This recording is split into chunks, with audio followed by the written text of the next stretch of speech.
నమస్కారం, ఘంటారావానికి స్వాగతం. ముందుగా ప్రధాన అంశాలు. తమిళనాట కొలువుదీరిన టీవీకే కూటమి సర్కార్, అట్టహాసంగా సీఎం విజయ్ ప్రమాణం.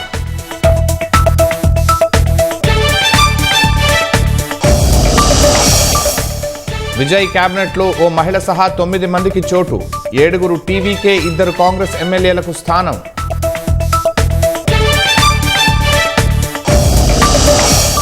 ప్రమాదవశాత్తు మంటలు చెలరేగి టిప్పర్ దగ్ధం, తూర్పుగోదావరి జిల్లా గుమ్మడిదొడ్డి వద్ద ఘటన.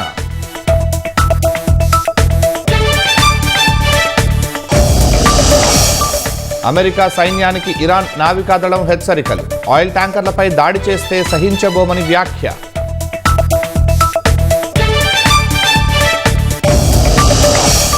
లెబనాన్ సరిహద్దుల్లో విరుచుకుపడిన ఇజ్రాయెల్, పౌర నివాసాలు నేలమట్టం, 39 మంది దుర్మరణం.